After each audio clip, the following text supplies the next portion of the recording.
In class, we discussed how anthropology was complicit in the construction of race.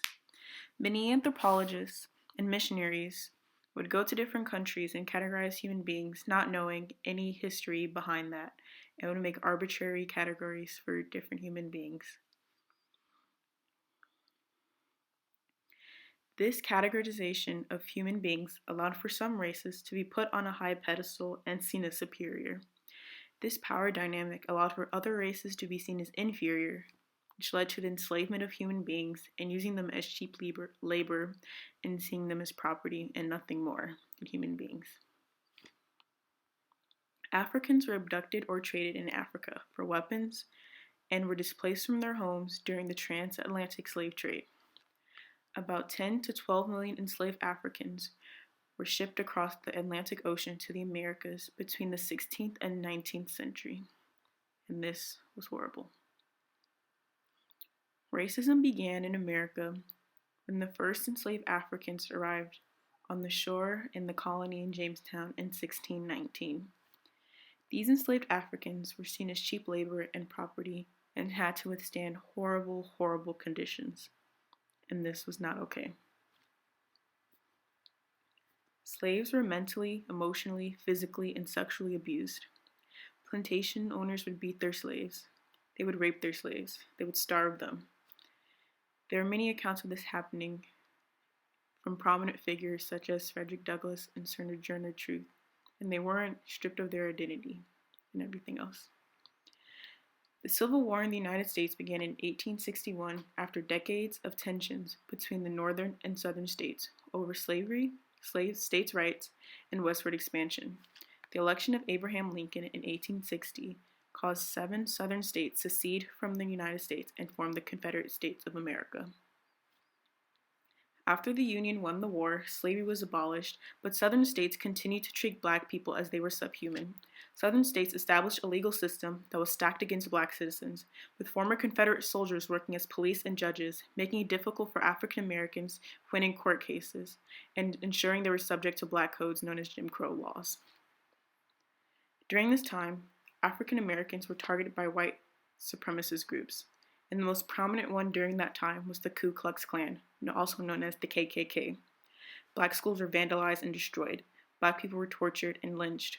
Families were attacked and forced off their land all across the South, and this led to the Great Migration. The Great Migration was the relocation of more than 6 million African Americans from the rural South to cities of the North, Midwest, and the West between 1916 to 1970. They were driven from their homes because of unsatisfactory economic opportunities and harsh segregation laws, and many of them headed north to work. The Civil Rights Movement was a struggle for justice and equality for African Americans and other underrepresented groups. This took place mainly during the 1950s and 1960s. It was led by people like Martin Luther King Jr., Malcolm X, Little Rock Nine, and other prominent figures during this time.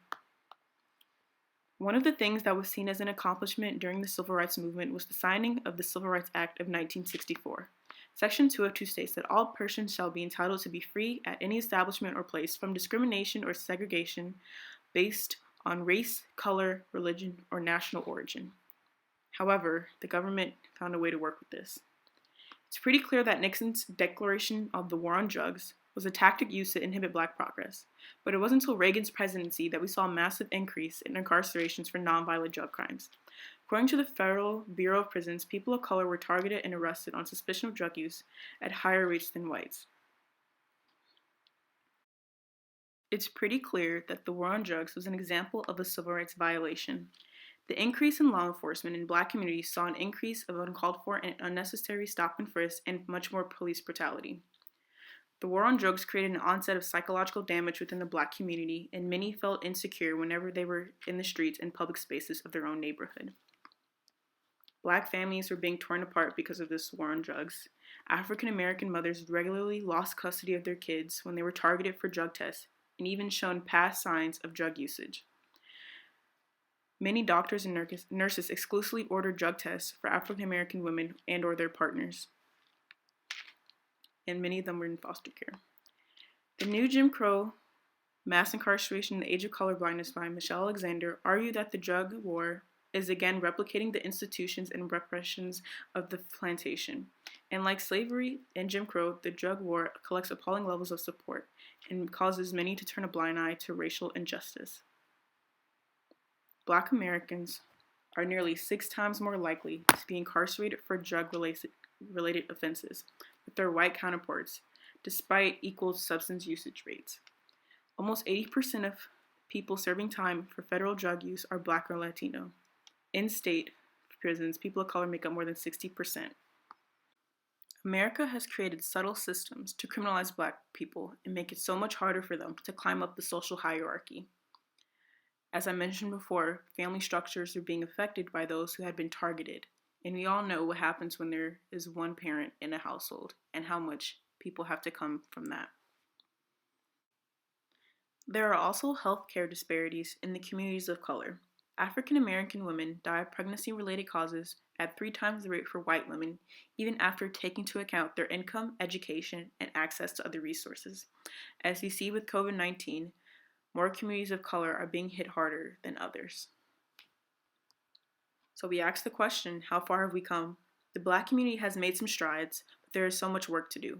We live in a Trump era, an era of blatant and subtle racism.